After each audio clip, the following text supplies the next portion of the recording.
सावरकर का गोरे अंग्रेज का जीजा लगता था, फूफा लगता था, जो 60 रुपया महीना हराम का खाते थे तुम लोग।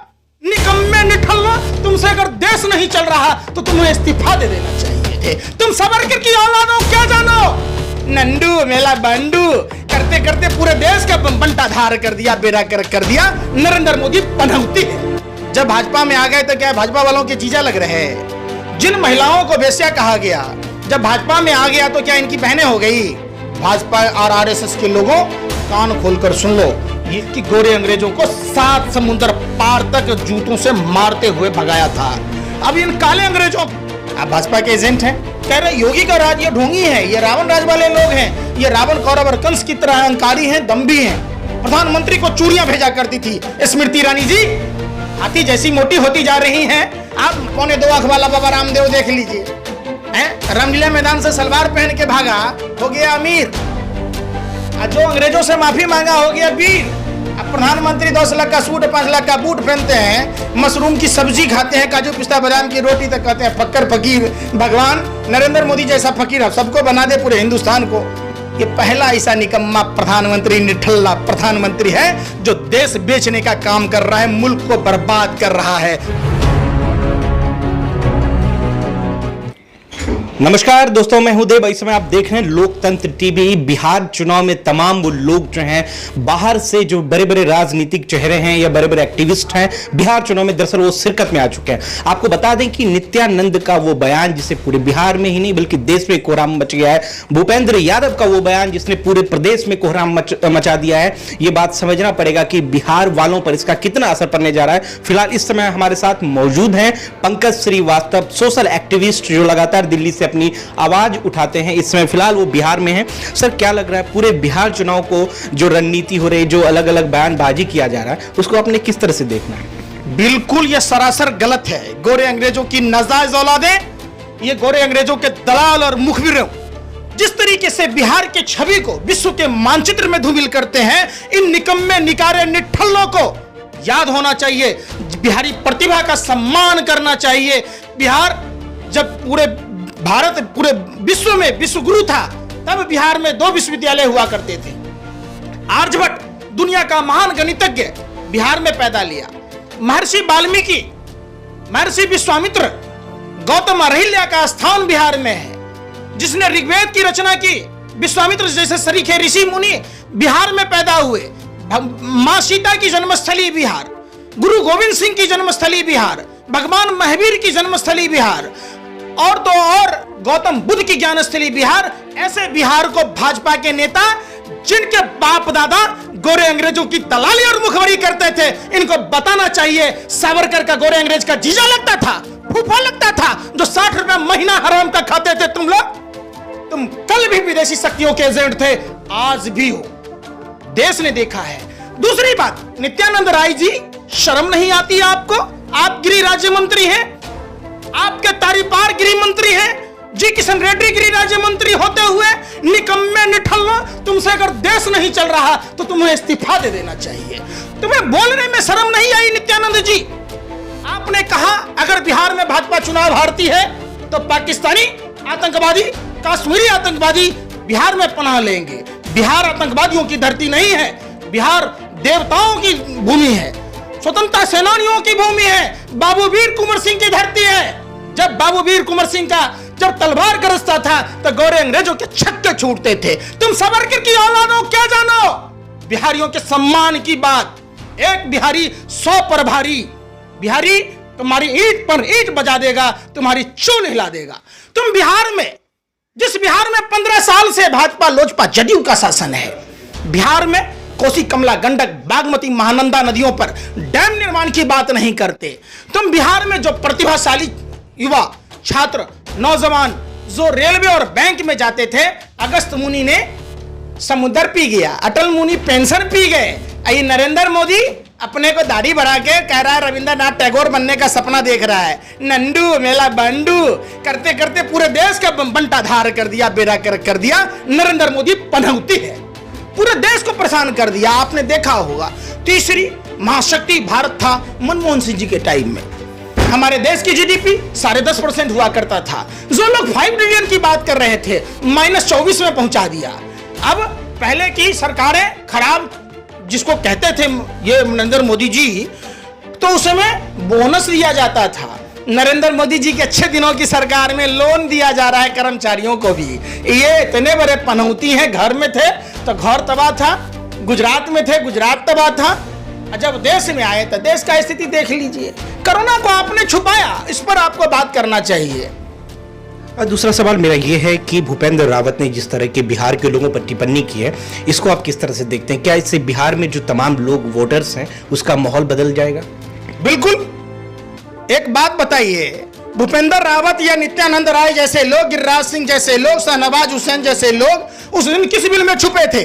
जब सुशील मोदी और नीतीश कुमार ने बिहार के मजदूरों को लाने के लिए 200 रुपए ट्रेन की टिकट देने की इनकी औकात नहीं थी। जो ये लोग नेता कहते थे नून रोटी खाएंगे, भाजपा को जिताएंगे, हवाई चप्पल वाले हवाई यात्रा तय करेंगे, उनसे हवाई चप्पल छीनने का काम किया। देश के मजदूर, बिहार के ही नहीं पूरे देश के मजदूरों को इन्होंने बैल के बदले में खुद बैल बनवा दिया। लोग बैलगाड़ी जुट रहे थे। कहां लोग ये सपना देख रहा था कि हमारे भारत में हवा में उड़ने वाली कार बनेगी। नरेंद्र मोदी जी के राज्य में ऐसे साइंटिस्ट निकले, ये हवा से पानी निकालते हैं, ऑक्सीजन निकालते हैं, कभी नाली से निकालते हैं। तो ये सवाल देश में देखिए बिहार के सम्मान का सवाल है, बिहार के अस्मिता का सवाल है। ऐसे नेताओं के बयानों पर ये जानबूझकर, जैसे दिल्ली के चुनाव में ये नारा दे रहे थे कि देश के गद्दारों को गोली मारो, तो जब वो शाहीन बाग वाले मौलाना जब भाजपा में आ गए तो क्या भाजपा वालों के जीजा लग रहे हैं? जिन महिलाओं को वेश्या कहा गया जब भाजपा में आ गया तो क्या इनकी बहनें हो गई? तो ये लोग देखिए हिंदू मुसलमान का ठीकरा फोड़ते, दामाद ढूंढने मुसलमान में जाते। ये देश की आवाम को, बिहार की जनता को समझना होगा। ये लोग सिर्फ चुनावी फायदा के लिए किसी भी हद तक जा सकते हैं। ये घटिया स्तर के लोग हैं। पंकज जी, तीसरा सवाल मेरा ये है कि आप, ऐसा नहीं लगता कि आप कांग्रेस का पक्ष लग रहे हैं, जबकि 70% जनता ये कह रही है कि मोदी के शासनकाल में बहुत कुछ बदला है और बहुत कुछ अच्छा हुआ है? आपकी बातों से ऐसा लग रहा है कि आप कांग्रेस का पक्ष रख रहे हैं। आप लोग भाजपा के IT सेल की तरह दलाली में इतने ये हो गए कि जैसे भोज भात में होटल के बाहर कुत्ते खड़े होते हैं, वैसे आप पूछो सरकार से ना। सरकार नया इंफ्रास्ट्रक्चर पर रोक लगाई है 2021 तक, युवाओं को रोजगार नहीं दिया जाएगा। जब मुकेश अंबानी जियो फोन को प्रमोट करते हैं तो प्रधानमंत्री जी जियो फोन के ब्रांड एम्बेसडर, सेल्समैन, सप्लायर बन जाते हैं। जब मुकेश अंबानी हैम्बलीज कंपनी को टेक ओवर करता है तो प्रधानमंत्री खिलौना बनाने की बात करते हैं। जब मुकेश अंबानी अपने रिलायंस पेट्रोलियम को प्रमोट करता है तो प्रधानमंत्री जी भारत पेट्रोलियम को डुबोने का काम करते हैं। एक बात बताइए, जब मुकेश अंबानी बिग बाजार को टेक ओवर करता है और गौतम अडानी गौतम एग्रो लिमिटेड खोलता है, तब 103 साल पहले राष्ट्रपिता महात्मा गांधी काला कानून, कृषि पर जो ठेका प्रथा था उसको खत्म किया था। ये गोरे अंग्रेजों के दलाल और मुखबिरों ने फिर से दोबारा देश के किसानों को, ये ईस्ट इंडिया पार्ट 2 वाले लोग जानबूझकर देश को गर्त में ढकेल रहे हैं। इनके गुरु MS गोवलकर का कहना था, वी आर आवर नेशनहुड, एक किताब है उसमें लिखा हुआ है 95% लोगों को गरीब बनाना। तो क्या ये सवाल आप नहीं पूछ सकते? आप सवाल नहीं पूछ सकते? जब तारीपार कहता है कि हमारी सरकार दीजिए, हम विकास की गंगा बहा देंगे, तो उत्तर प्रदेश में गंगा बह रही है, बिहार में 15 साल से आपकी शासन थी, गंगा बह रही है, एम्बुलेंस की कमी के कारण बच्चों की मौत हो जाती है, अस्पतालों में दवाइयां नहीं मिल रही है, लोगों को रोजगार नहीं मिल रहे हैं। जो बिहार के लोग, बच्चे रेलवे में, बैंक में जा रहे थे, आपने दोनों को निजीकरण कर दिया एक साजिश के तहत। इनके अटल बिहारी वाजपेयी जी बैंकिंग भर्ती बोर्ड को खत्म कर दिया था कि क्योंकि बिहार के प्रतिभाशाली छात्र ना जा पाए। तो बिहार में जो संभावनाएं हैं उद्योग के, ये सब अलग अलग बयान देकर जानबूझ के पर्दा ढकने का काम कर रहे। झूठ ही होता है। भाजपा और RSS के लोगों, कान खोलकर सुन लो, ये वही बिहार क्रांतिकारियों की धरती है कि गोरे अंग्रेजों को 7 समुद्र पार तक जूतों से मारते हुए भगाया था।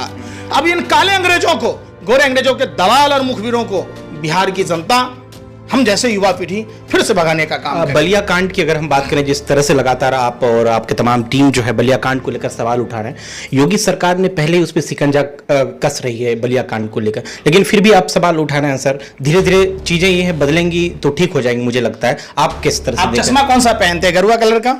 आप भाजपा के एजेंट हैं? आपने देखा प्रशासनिक अधिकारी के मौजूदगी में वहां गोली कांड हुआ, जो डब्बू सिंह ये सब जो थे वहां के विधायक के साथ उनकी संलिप्तता है। आपने बहन मनीषा का कांड देखा होगा। एक बात बताइए, आप कौन से धर्म को मानते हैं? हिंदू धर्म को। अंत्येष्टि, सबकी अंत्येष्टि रात में होती है क्या? मृतिका को हल्दी और चंदन लगाए जाने थे, आखिर क्यों एसडीएम जो विक्रम सिंह एसडीएम वहां था वही उन्नाव में था, जो उन्नाव में भी घटना हुई, तो क्या संज्ञान लिया गया? आप लोग कहां से कौन सा नजरिया एंगल खोजते हैं? आपने देखा अभी सिविल लाइंस हजरतगंज में एक ब्राह्मण महिला आत्मदाह करने का प्रयास, यूपी में आप कह रहे योगी का राज ये ढोंगी है, ये रावण राज वाले लोग हैं, ये रावण कौरव और कंस की तरह अहंकारी हैं, दम्भी हैं। पूरे उत्तर प्रदेश ही नहीं पूरे देश में इन्होंने ऐसी व्यवस्था खराब कर दी कि लोग कहीं भी महफूज नहीं हैं। पंकज जी, एक सवाल और है। लगातार आप जंतर मंतर से, दिल्ली के सल्तनत से आप जो है स्मृति ईरानी को, देश के प्रधानमंत्री को, श्री नरेंद्र मोदी को आप चोरी दिखाने का काम करते हैं। कई बार ऐसा होता है जब हमारा विपक्ष से कोई सवाल हो तो हम लेटर भी लिखते हैं, लेकिन आपका वो चीज़ तमाम जगहों पर सोशल साइट पर वायरल होती है, आप चोरी लगातार भेजने का काम करते हैं। ये नहीं लगता कि संवैधानिक पद पर देश के प्रधानमंत्री हैं, उसके लिए कुछ अलग करना उचित नहीं है? शुरुआत किसने किया? आप अगर बबूल का पेड़ रोपोगे तो उसमें आम का फल फलेगा क्या? जब प्रधानमंत्री जी को सोचना चाहिए, स्मृति ईरानी जी को सोचना चाहिए, भाजपा आरएसएस के उन तमाम नेताओं को सोचना चाहिए जो तत्कालीन मंत्री को, प्रधानमंत्री को चूड़ियां भेजा करती थी। स्मृति ईरानी जी हाथी जैसी मोटी होती जा रही हैं। आप महिला कल्याण विकास मंत्रालय आपको दिया जिस उत्तर प्रदेश ने, आपने कभी सोचा बहन मनीषा के बारे में या बलिया के कांड पर? आपके मुंह से नहीं निकलता है। पालघर में अगर कोई घटना हो जाए, हथुनी को पटाखा खिला दिया जाए, तब आपकी संवेदनाएं जाग जाती हैं, आप ट्वीट करती हैं। देश की वो 78 महिला सांसद कहां हैं, किस बिल में छुपी हैं? जब मां बहन बेटियों के साथ जब इज्जत आबरू लुटे जाते हैं। अब एक बात बताइए, फिर मैं कहूंगा तो आप बिदक जाएंगे। महंगाई के मुद्दे पर, देश में अर्थव्यवस्था, मंदी, बेरोजगारी, तमाम मुद्दाओं पर जो रामलीला मैदान में लोग बैठ रहे थे, किरण बेदी, जनरल वीके सिंह, मनीष सिसोदिया, केजरीवाल, खुद अन्ना हजारे, 2.25 आंख वाला बाबा रामदेव देख लीजिए, हैं? रामलीला मैदान से सलवार पहन के भागा, हो गया अमीर। जो अंग्रेजों से माफी मांगा हो गया वीर। अब प्रधानमंत्री 10 लाख का सूट, 5 लाख का बूट पहनते हैं, मशरूम की सब्जी खाते हैं, काजू पिस्ता बादाम की रोटी तक कहते हैं फक्कर फकीर। भगवान नरेंद्र मोदी जैसा फकीर अब सबको बना दे, पूरे हिंदुस्तान को। यही चीज है ना सर। ये कहा जा रहा है यूथ के द्वारा कि कांग्रेस में लीडरशिप नहीं है, अपोजिशन में लीडरशिप नहीं है। क्या इस बात को मानते हैं कि जो नेतृत्व है, जो शीर्ष नेतृत्व है, जो देश को चला सकता है, वो सिर्फ भाजपा में है, कांग्रेस में नहीं है? इससे कहां तक सर मालूमात होते हैं? एक बात बताइए, पहले कहा गया कि जवाहरलाल नेहरू नहीं तो कौन, लाल बहादुर शास्त्री जी नहीं तो कौन, इंदिरा गांधी जी नहीं तो कौन। आज तक जितने भी लोग आए, जितने पूर्ववर्ती सरकारें, चाहे किसी भी पार्टी की सरकार रही हो, हिंदुस्तान में कुछ उन्होंने दिया। ये पहला ऐसा निकम्मा प्रधानमंत्री, निठल्ला प्रधानमंत्री है जो देश बेचने का काम कर रहा है, मुल्क को बर्बाद कर रहा है। ये आधुनिक भारत का जयचंद प्रधानमंत्री है, बहुरुपया प्रधानमंत्री है। एक भी संस्था नरेंद्र मोदी जी ने नहीं बनाई, तो आप कैसे बेच रहे हैं? प्रधानमंत्री उस आवारे बेटे की तरह है, उस कपूत की तरह है, बाप दादाओं की बनाई हुई इज्जत, शोहरत, दौलत को मिट्टी में मिलाने का काम कर रहे हैं। बिहार में किसको सपोर्ट कर रहे हैं? लास्ट सवाल बता दीजिए। देखिए, चूंकि लोकतंत्र है, जो पार्टियां भाजपा को हराने में सक्षम होगी, हम बिहार के मतदाताओं से हाथ जोड़कर पूछना चाहते हैं कि क्या आप वो दिन भूल जाएंगे जिस पार्टी के, भाजपा, लोजपा, जदयू के 39 सांसद आपने दिए थे लोकसभा में, पूर्व बहुमत की सरकार केंद्र में दी थी। क्या वो सांसद बाढ़ की विभीषिका में पूछने आया, कोरोना की भी महामारी में पूछने आया? जब आप पैदल चल रहे थे तो क्या वो सांसद पूछने आया? नहीं पूछने आया। तो जब पुराना कर्जा नहीं चुकता किया तो नया कर्जा मत दीजिए। ये लोग डिफॉल्टर हैं, ये देश बेचने वाले देशद्रोही लोग हैं, ये टुकड़े टुकड़े गैंग वाले लोग हैं जो अपने ही मुल्क को जाति, धर्म, भाषा और प्रांत के नाम पर जहर उगलकर देश को बर्बाद कर रहे हैं। बहुत बहुत शुक्रिया पंकज जी। जिस तरीके से लगातार सवाल उठाया जा रहा है कि बिहार में आगामी चुनाव को लेकर, क्योंकि आपको बता दें कि आज जो है 16 अक्टूबर है और 16 अक्टूबर को अंतिम नॉमिनेशन का डेट भी था, निकल चुका है। तमाम लोग जो दिल्ली से लगातार आवाज उठा रहे थे वो इस समय बिहार पहुंच चुके हैं और लगातार इन लोगों का कहना है, जो एक्टिविस्ट है और जो अपोजिशन से मालूमात होते हैं, ताल्लुकात रखते हैं, उनका कहना है कि जो पार्टी बीजेपी को हराने में सक्षम है हम उनके साथ हैं और तमाम बिहार के जो वोटर्स हैं उनके उनके साथ उनको जगाने की लगातार अलग अलग प्लेटफॉर्म के जरिए, अलग अलग सोशल साइट्स के जरिए ये कवायद भी शुरू हो चुका है। आप इस समय देख रहे हैं लोकतंत्र टीवी, मैं हूं देव, पटना ब्यूरो, दिल्ली।